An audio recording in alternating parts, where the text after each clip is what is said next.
Cypress Development Corp. is developing a world-class lithium resource in the heart of Clayton Valley, Nevada. The size of the resource makes the Clayton Valley project a premier asset with the potential to impact the future of lithium supply. Cypress Development Corp. trades on the TSX Venture Exchange, symbol CYP, the OTCQB, symbol CYDVF, and on Frankfurt, symbol C1Z1. For more information, please visit our website, cypressdevelopmentcorp.com.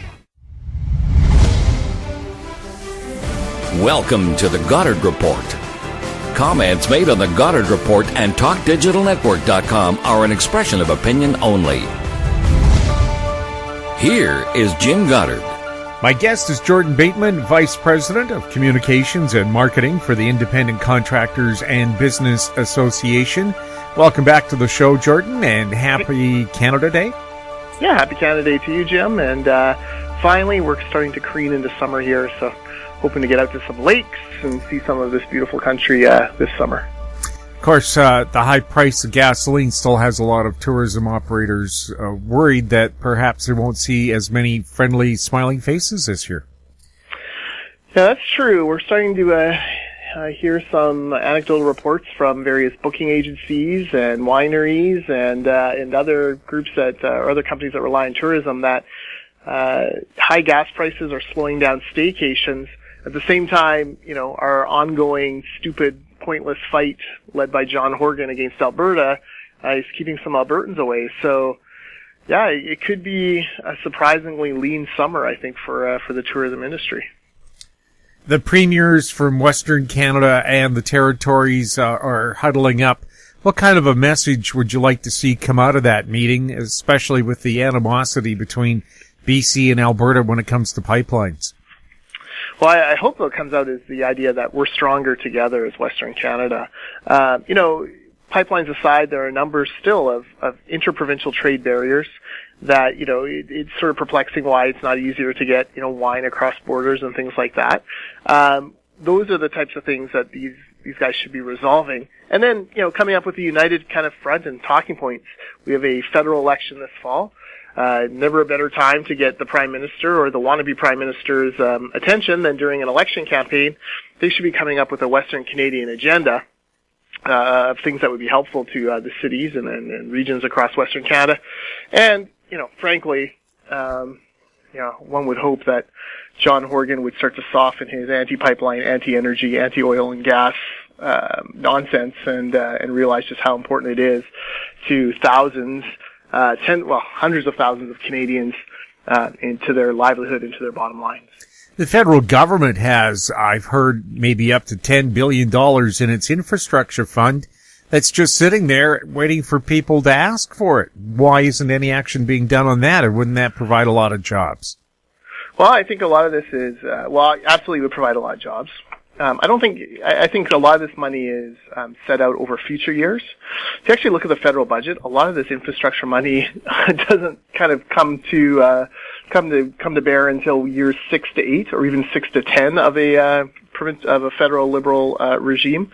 Of course, we're in year 4, so they're counting on being reelected. So, but look, Jim, you and I are old, cynical political observers. You and I both know we're going to see a sprint across the country here from Justin Trudeau and Jagmeet Singh and Andrew Scheer and Elizabeth May, all of them promising millions and billions of dollars of spending on various projects. How many announcements are we going to have on SkyTrain lines in Surrey or on the UBC subway line or all these different things? The blizzard of promises is coming, so that $10 billion may be set aside for that purpose. The Prime Minister said shovels would be in the ground during the construction season for the twinning of the Trans Mountain Pipeline. Do you have any confidence in that statement? Well, we're hopeful. It's hard to have confidence in anything that the federal government says on Trans Mountain. You've seen a very vicious rhetoric from the opponents. A very small percentage of the people who oppose this pipeline, that they will do anything, whatever it takes, civil disobedience and other things to try to stop it. That's a big question. Is Justin Trudeau really tough enough, strong enough on this file to stand up to the likes of Sephora Berman and the U.S.-funded eco activists. I'm not sure he is, but I really hope he is. The one good side is, look, it's a huge project. There's 7 different major kind of work spreads between here and Alberta. That's a lot of distance. You can't have protesters, every 3 meters that whole way. So there are spots where you can start to get to work, and then maybe you leave the more contentious spots for the end of the project. Is it encouraging that a couple of Aboriginal groups have said they'd be interested in purchasing the pipeline and getting people to work on it? Yeah, absolutely. I mean, look, I don't think this pipeline should be in federal government hands. It should be in private hands. It should be in the hands of people who are willing to take on the risk and make the money. So if that's a First Nations group, more power to them, or if it's another pipeline company, it doesn't really matter to me. Let's just get it out of the federal government's hands, because what exactly does the federal government know about running, operating or building pipelines? Very little. It's better to have it in the hands of people who have some financial skin in the game. Well, apparently due to their poor rollout, governments are losing money in the pot business. Only governments could lose money selling drugs.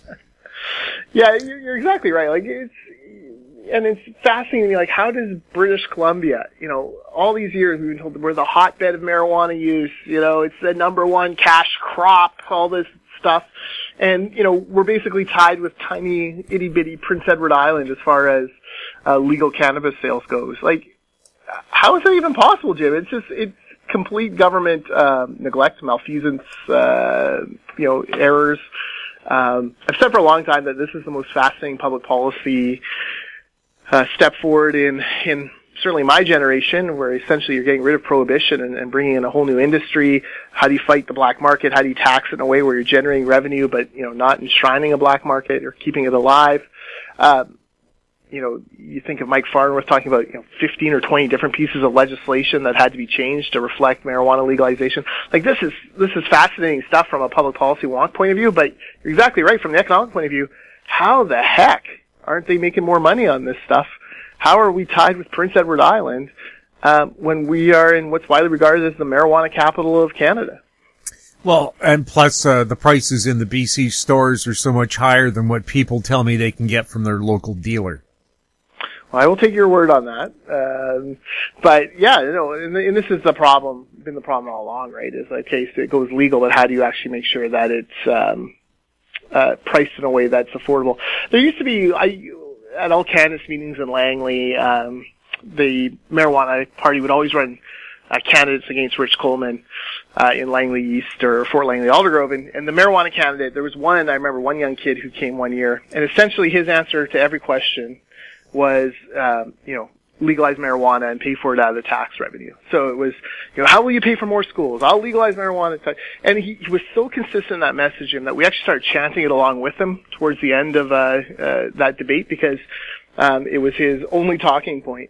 The problem is, you can't do that, right? Like, you can legalize marijuana, but you can't tax it the same way you tax cigarettes.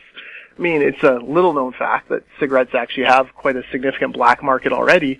But with marijuana, the black market already exists. So you've got to somehow tax it and charge it in a way to keep it underneath the overall cost that you can get it on the street. So far, it seems like British Columbia has not been able to do that. Well, Oregon ran into that problem where they found that they had overpriced it and had to bring the store prices down into line. Now, I don't know if there's been more research into whether that dealt with their black market or not. But it seems that the government seems to be doing its very best to keep, the Hells Angels and other organizations that make a lot of money on pot still burning, still running.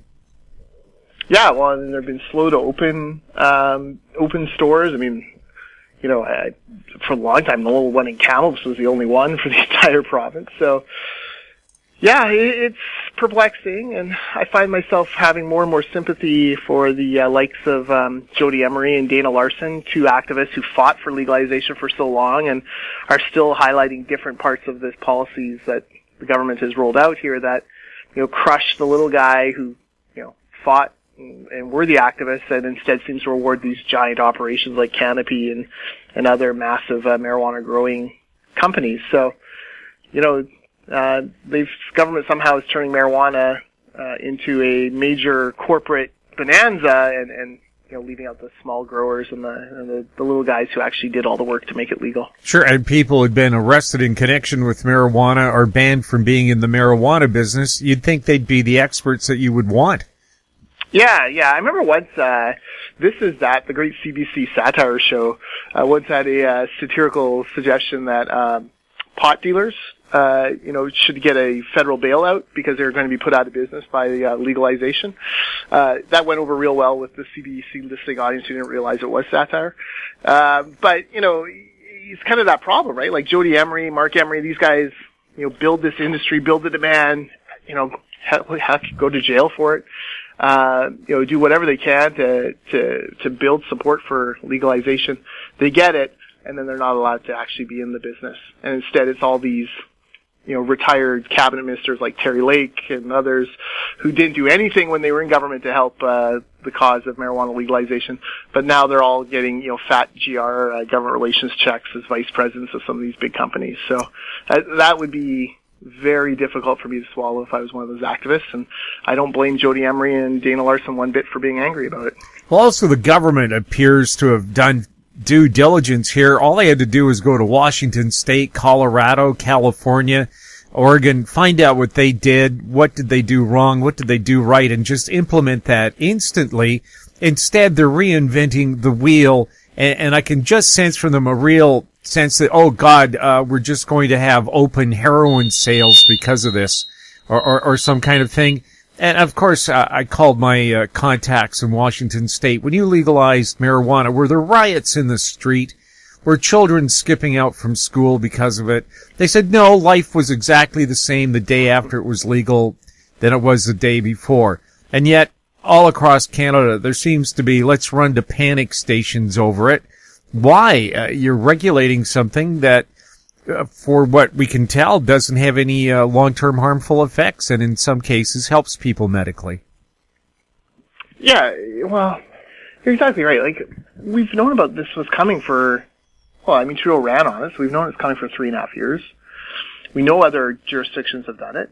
We haven't even talked about Europe and the way they've, certain countries there have embraced it.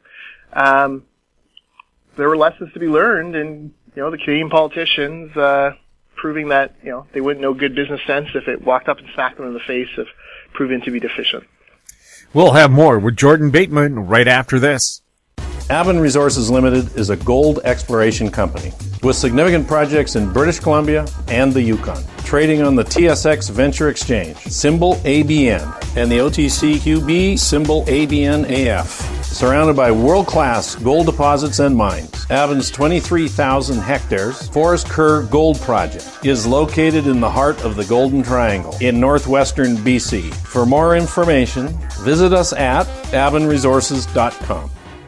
Media recognition from Bloomberg, Reuters, recycling trade publications, patented process for 100% recovery of critical metals, including cobalt, lithium, nickel, manganese, aluminum. American Manganese is focused on recycling lithium-ion batteries for electric vehicles. American Manganese trades on the TSX Venture, AMY, the US, AMYZF, and Frankfurt 2AM. For more information, visit AmericanManganeseInc.com or phone me, Larry Ray, at 778-574-4444. Welcome back. We're speaking with Jordan Bateman. Jordan, we know there's a housing construction slowdown in BC. How bad is it, and how many jobs are being lost because of it? Well, it's getting worse. So the latest numbers we have aren't BC specific, but they're national numbers. There's a payroll company named ADP who handles payrolls for thousands of companies across the country. They do a monthly jobs report. They reported that 11,200 construction jobs in Canada disappeared from April to May 2019. And their analyst cites two reasons. The real estate values dropping and housing starts drying up as the reasons. So if you want to know how that relates to British Columbia, bear in mind that the BC budget states that we will see a 1/3 drop in housing starts in British Columbia over the next 2 years. So we're already in the middle of that. So you can bet that there are folks out of work. And anecdotally, I can tell you, some of our commercial construction companies I can think of a commercial plumbing company right off the top of my head who, for years have been short-staffed on plumbers, haven't been able to fill out all the different job posts that they've had, are now fully staffed and have a stack of resumes for plumbers on their desk. These are plumbers who worked in the residential construction sector, but it's drying up, and now they're looking for work in commercial, institutional, and industrial. So, yeah, it's going to get grim. We've been trying to warn our members, many of whom build houses, that winter is coming. Be prepared. I hear it's a big issue in Surrey, especially among the Indo-Canadian construction community there. That they are seeing housing starts drop in Langley and Surrey and in Abbotsford and Delta, and that means less work for them. This is a big problem, and it's one of those things that the NDP government, the NDP government, it's not even that they want people worried, like they're actually actively discouraging housing starts and real estate price increases. They're actually gleeful that they're putting people out of work because they think somehow it contributes to affordability. But newsflash, Jim, if you don't have a job, it doesn't matter how cheap a house is, you're not going to be able to afford it. Well, we've heard from real estate experts like Alan Mark Angel saying the government's measures against real estate, the foreign buyers tax, the speculation tax, the empty house tax, taxing non-provincial buyers of real estate, he said it's hurting the average person. Everybody thinks, he says, look, the rich can always afford things, and if there's an extra cost to it, that's not going to really discourage somebody who's got the deep pockets. But 82% of the people in the real estate market are average folks. And he says they're the ones hurt most by these government policies. Oh, absolutely. And, if, let's say you do knock down some of those really high income earners into slightly lower valued properties. Well, the people from that, there's a trickle down. The people from that kind of tier in the real estate sector move down one, and that tier moves down one, and before you know it, you have more people trying to snap up the lower end. So, yeah, it's average people who get hurt by this. A slowdown in building starts means, less supply for people to buy, and, I'm not sure how that solves any problems. If you don't have enough of the product on the market, that will inevitably cause prices to go back up. So, well, what bothers me is there's no target here, right? Like, reporters have asked Carol James in budget sessions and elsewhere, like, so what is your preferred solution here, Minister? Do you want to see housing prices in Vancouver drop 10%, 20%, 30%, 50%? Like, what is the target for you? And she doesn't have one. And that really worries me, because if you don't have a goal, like, how do you know if your plan is working? And how do we know, where the bottom of this market actually is? So lots of buyers, if there are buyers out there, they're sitting on their hands, waiting to try to, see how far down the market will go. And then trying to buy in. It's tough. It is a very tough time, in the construction world, because, for many years now, there's always been a project after the one that you're doing kind of lined up and ready to go. That is not happening anymore, and I think there's a lot of construction company owners who are getting mighty worried about where their next job's going to be.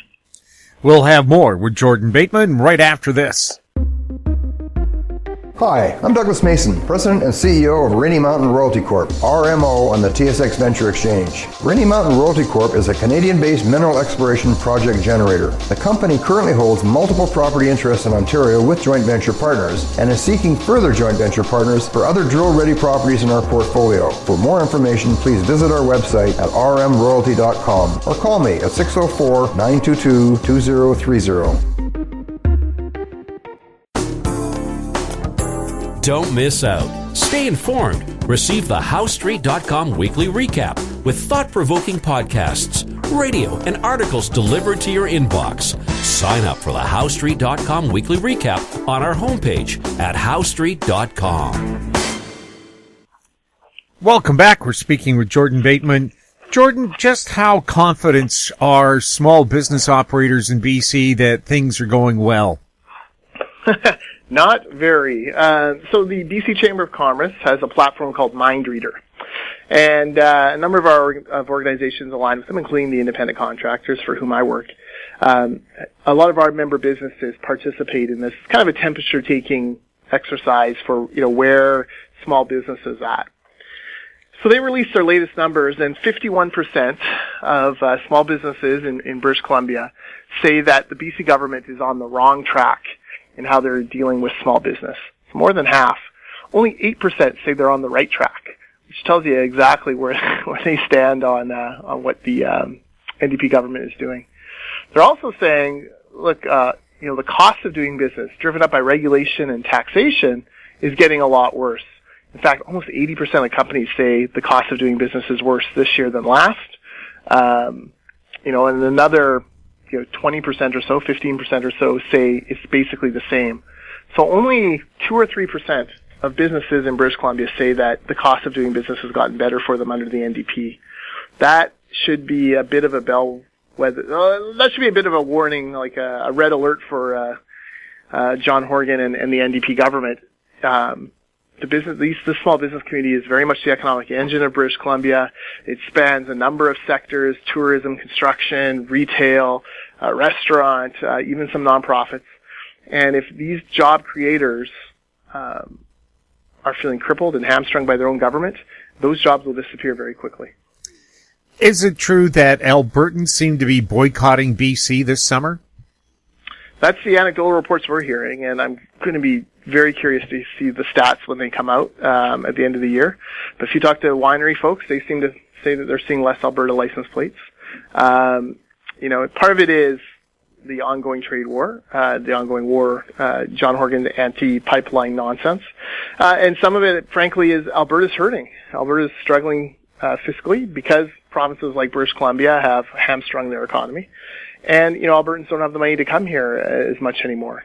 You add in the speculation of vacancy tax, which, is forcing many Albertans to rethink the, vacation property or the family cottage that they might have in the Okanagan. And all these things add up and provide many reasons why Albertans should just stay home. Jordan, have a great Canada Day. And to you and your listeners as well.